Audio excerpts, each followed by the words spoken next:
Good morning and welcome to this episode of Good Morning KU Sports. I'm Ryan and we have an awesome show for you all today. The WNBA playoffs are coming to a close with the finals this Sunday. Owen will get you up to date on the recent scores and final matchup. The MLB postseason has started and KD and Colton will later show their predictions for the rest of the playoffs and explain who they think is going to win it all.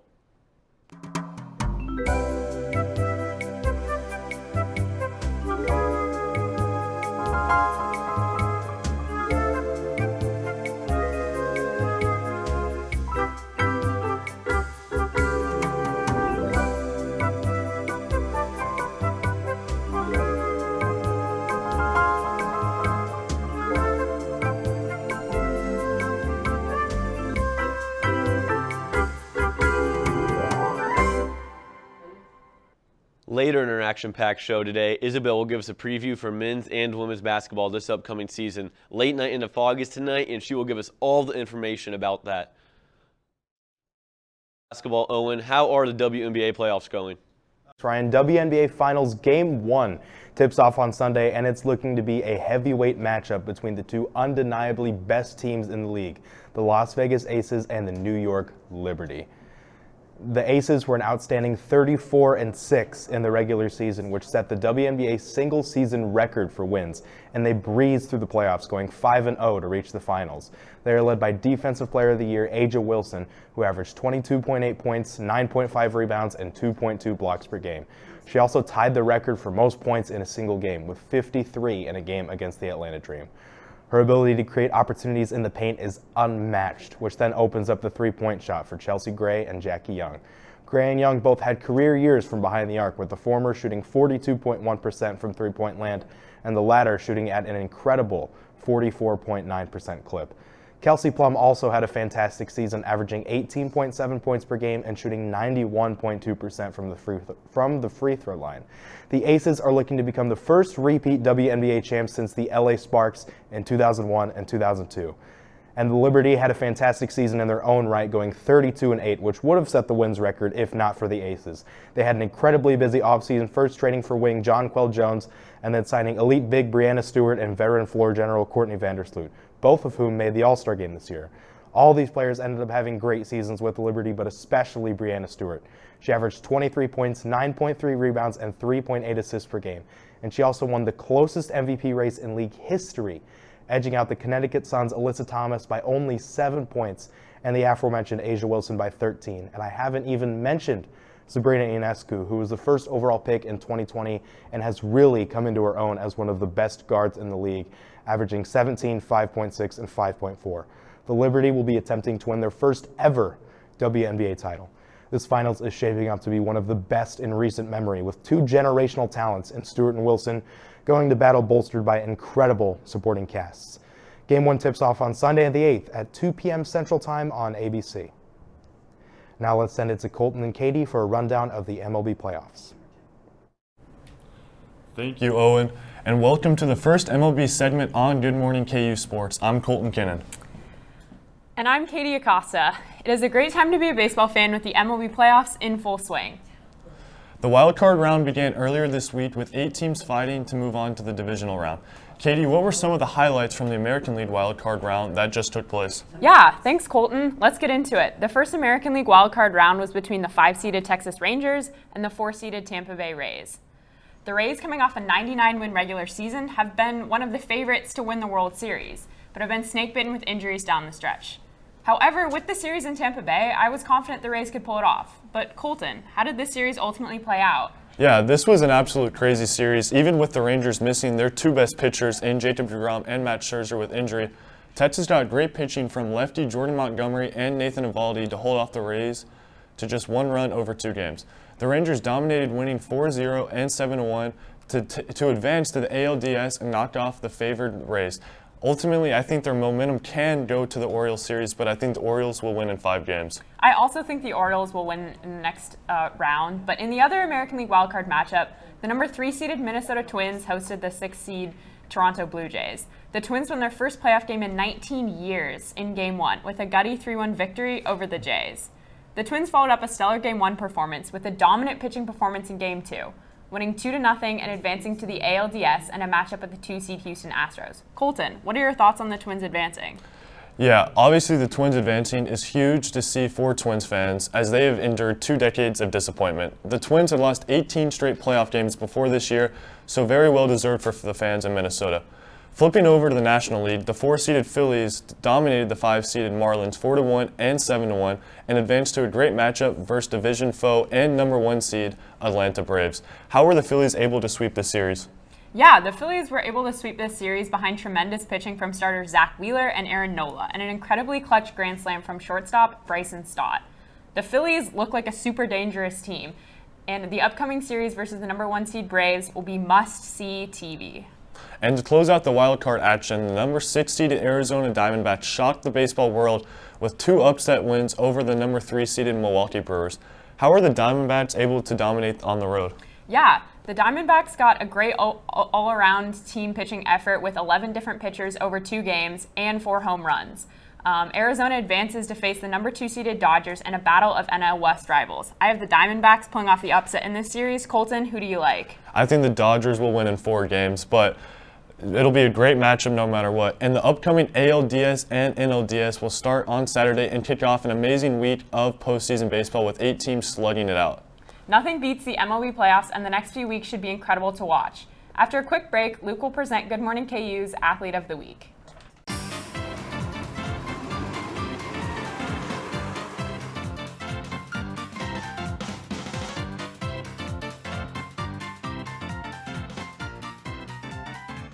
Missed the bus again? Yeah. You should download My Bus Lawrence. You can see when buses are arriving here, and you can also see where the buses are in Lawrence. Wow. Okay. Download the My Bus Lawrence app today. Welcome back from the break. I'm Luke, here to present Good Morning KU Sports Athlete of the Week. Senior cross-country runner Chandler Gibbons recently finished in first place with a time of 23:08 in the 5-mile race at the Joe Piani Invitational. With this victory, Gibbons was the first Jayhawk to be named NCAA Cross-Country Runner of the Week and also received the Big 12 Runner of the Week. This just adds to his list of accomplishments, as he had the top times in the 5 and 10K in the Big 12 back in May, sending him to nationals last school year. These are huge milestones for Gibbons, and hopefully we will stay on track to attend nationals again this year. We'll now take it to Isabel for a preview of Late Night in the Fog and KU men's and women's basketball. As Late Night in the Fog is planned to kick off at Allen Fieldhouse tonight, it is only right for a way too early season prediction. The Kansas Jayhawks are the defending Big 12 champions and have a lot to live up to. This team looks a little different this year with losing Jalen Wilson and Grady Dick to the NBA and countless others to the transfer portal, but don't fret because they equally gained talent this offseason. One of the biggest grabs being 5-star recruit Hunter Dickinson. Playing at center, he led Michigan in both points and rebounds in the last 3 seasons. Another new name we can't forget is Parker Brown. Playing at forward, seeing what his brother Christian Brown did for the program, hopefully he can do the same. The remaining starters from last season include DeJuan Harris Jr., Kevin McCullough Jr., and KJ Adams Jr. Those 3 being at the core will help all the new faces get into the swing of things, but no matter who leaves or joins the Jayhawks, they will always be in top 5 in the AP Top 25 poll because of Bill self. I could sit here all day and list the stats of what he has done at Kansas, but let me just say he is going into his 20th season as head coach with an 81.8% win average in 2 national championships. With all that being said, the Jayhawks are seeing at least the Final Four this upcoming season, if not another appearance on the big stage. Yes, they lost some players, but that's just what college basketball is. No one stays for too long. With a coach like Bill Self and a home court like Allen Fieldhouse, it's hard not to be at the top of basketball. Now the same goes for the Lady Jayhawks, who started last season with a 10-game winning streak and ended it winning the WNIT championship. They were recently named as number 3 in the Big 12 preseason poll, with much anticipation for what the season will bring. Luckily for the Lady Jayhawks, they did not lose a lot of players over the offseason and still have 4 of their starters, like Holly Kerskeeter and Tiana Jackson, both of whom were mentioned as preseason All-Big 12 honorees. Kerskeeter was a huge aspect of this team last season with 13.8 points per game and 64 total three-pointers. This team not only has a lot of talent, but their chemistry is also clear on the court. Their head coach, Brandon Schneider, is a big reason for that. From leading the Lady Jayhawks to the largest win improvement in program history to being named Big 12 Coach of the Year in 2022, he has a lot to live up to. But there is no doubt that he will. The Lady Jayhawks will step it up to the next level this season and make it to the NCAA March Madness tournament, mark my words. They had all the components last year and barely missed the mark. So with practically the same team, but more momentum, I see no reason why they won't prevail this season. Basketball is a big thing here in Lawrence, Kansas, and I'm very excited to see what the upcoming 2023-24 season brings. But no matter what, don't forget to load this wagon all season long. Now, let's take it to Olivier for the top 5 best and worst plays of the week. Thanks, Isabel. I'm Olivier, here with the top 5 best plays of the week. Starting with number 5, DJ Moore plucks this ball out of the air, and he's going to go all the way to the end zone. This capped a huge 230-yard, 3-touchdown night for him. Bears get their first win in this one against the Commanders. Going to number 4, Conference USA football here. Western Kentucky's Austin Reed throws in a triple coverage, and Malachi Corley comes up with it. He made big plays all night as the Hilltoppers beat Louisiana Tech. Going to number 3, Diamondbacks third baseman Evan Longoria gets up high for the catch and then turns 2. This play was huge in holding off the Brewers. Number 2, Monday Night Football. Rookie Devin Witherspoon picks off Daniel Jones and takes it 95 yards the other way for a touchdown. Witherspoon and the Seahawks defense were dominant in this one against the Giants. And at number 1, playoff baseball in Philadelphia, Bryson Stott hits a grand slam, helps send the Phillies to the NLDS. There's nothing better than baseball in October. After a quick break, Eli and Ryan will be back with Pick'em with Greenwald.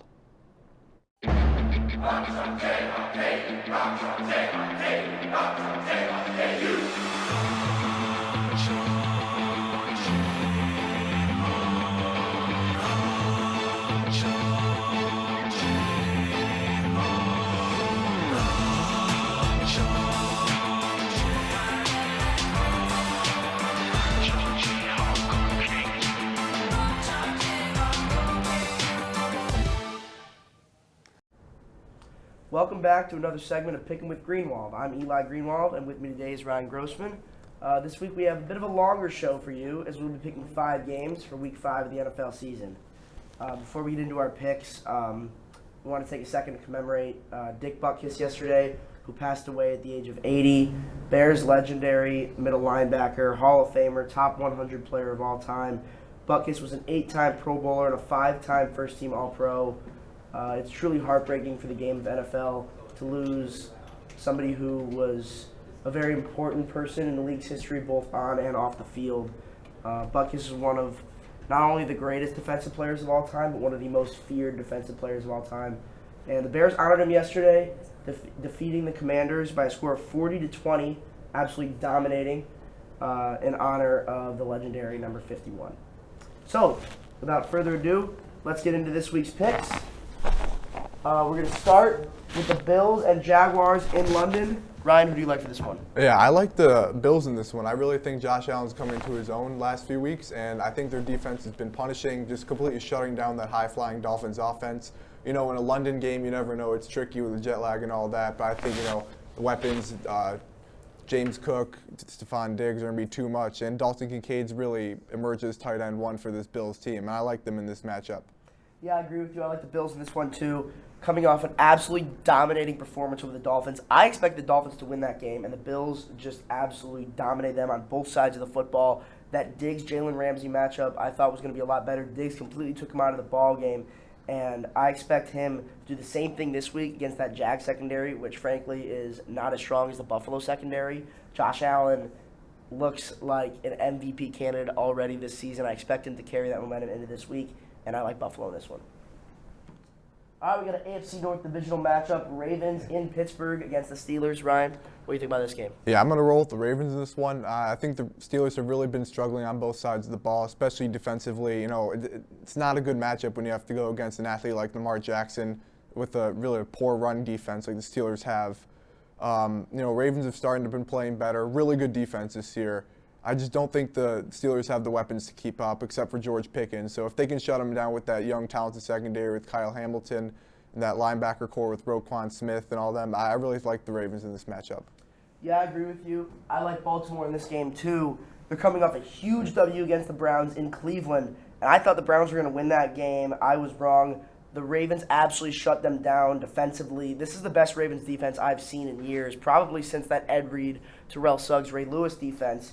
And, Lamar Jackson's Lamar Jackson. He's a dynamic playmaker on offense with both of his legs and through the air.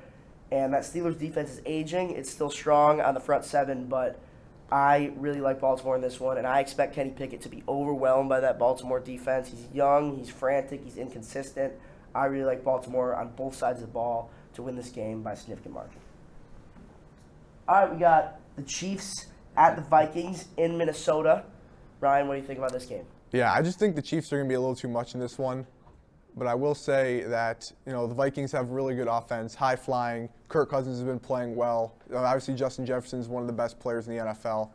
I just think this is going to be a high scoring game, but ultimately the Chiefs will come away with the W in this one in Minneapolis. Yeah, I agree with you. I like the Chiefs in this game, too. I think it's going to be a lot closer than people expecting. The Vikings are a better team than they've shown so far this year. I think they've had one of the hardest starts to the NFL season I've seen in a long time, playing some of the best teams in the league. And Kirk Cousins has not looked bad. Justin Jefferson continues to be one of the best receivers, if not the best receiver in the NFL. I do like the Chiefs in this one, but it's going to be a lot closer than people think. I expect it to be a high-scoring ball game. All right, we got the Eagles at the Rams in Los Angeles. What about this one, Ryan? Yeah, I'm going to roll with the Eagles in this one. I think they stay undefeated, coming off a hard-fought game against the Commanders last week in overtime. I think this is a statement game for them. Eagles Nation will be out in full force in LA. They travel really well. I just think I like the spot for them. I think it's a statement game for the Eagles. I disagree with you. I like the Rams in this ball game. I think the Rams are going to play spoiler to the Eagles, and they're going to hand the Eagles their first loss of the year. Last week, the Eagles barely snuck one out against the Commanders, who were dominated last night against the Bears, who have been one of the worst teams in football so far. And the Rams, I really like what they're doing on the offensive side of the ball. Puka Nacua has been absolutely outstanding, stepping into that number one receiver role for the injured Cooper Kupp, and it has really not hurt the Rams. It's one of the best starts to a season and a career that I've seen in a really long time. I like the Rams to play spoiler in this ballgame. Sunday Night Football, Cowboys-Niners. This could be an early matchup of the NFC Championship. Two of the best teams in the league and in the NFC. I'm really excited to see this game. The entire country is excited to see this game. Ryan, who do you like in this one? Yeah, Eli, like you said, I'm really excited for this one. I think this is a heavyweight matchup here in San Francisco. I like the 49ers coming away with the W here. I think they're just a more complete team at this point. Talent all over the field, really good at position everywhere. Brock Purdy's young, but he's starting to really play well. Punishing defense, Nick Bosa, Fred Warner. Then you've got wide receivers emerging like rookie Ronnie Bell. I think he's really good. Brandon Ayuk, obviously. Yeah, I like the 49ers come away with a win here. I think the Niners are just a little bit better version of the Cowboys up to this point in the year. Yeah, you like the Niners? I like the Cowboys in this one. I think this is going to be a really low-scoring ball game, two of the best defenses in the NFL. But based on the way the Cowboys played last week, keeping the Patriots to just 3 points, I think Dallas is going to win this ball game and just simply pressure Brock Purdy too much. He's been good so far in his career, but he's still young. Rookie quarterbacks, not a rookie, but young quarterbacks get frantic at times. I like Dallas in this ball game, and I think that it's going to be really low scoring, really close. I think the Cowboys are going to win this ball game. All right. So thank you for watching Picking with Greenwald. Now let's go to Sam with the weather. Well, the weekend looks good. Today we do have a chance of rain as the morning goes on into the afternoon. Looking to the west now from the Orient Hotel, we have some overcast skies that are associated with a cold front that is going to be moving through. Especially looking off to the northwest, you can see some of the more ominous conditions that we have. And so how this is going to work out for the next few hours is we have a cold front right now that is basically straight through Nebraska. And there is strong winds associated with this system. So the strong winds are out of the northwest right now. That means that all this cold air in Nebraska is going to be moving down into our area. And those strong winds today are going to probably be up about 20 miles per hour and could gust up into the 30s, especially this afternoon. With the cold front moving through, there is some rain associated with the system, just some light stuff that is going to be moving into the area shortly. Nothing major, nothing that will disrupt any plans. Currently, we are sitting at a pleasant 56 degrees. Again, the rain showers are possible through 1 p.m. today, and these wind gusts are going to be the big story. They could get up to 30 miles per hour this afternoon. Now, for your late night forecast for today, again, about 12, the showers moving out, temperature around 55. And this afternoon, it will be sunny with a high around 61, but don't let these clear sunny skies fool you. The wind will be strong, and being out of the northwest, it will be chilly. So I highly recommend bringing a jacket, especially if you're going out to late nights today, as you'll be waiting in that long line probably as students to get in. And for tonight, temperatures are going to drop down to a low close to 36, almost to freezing. A frost advisory is in effect from 3 a.m. to 9 a.m. tomorrow morning, and these winds will continue to be out of the north, but at a much lighter 8 to 10 miles an hour. Now for the football game tomorrow against UCF, I expect just very perfect football weather.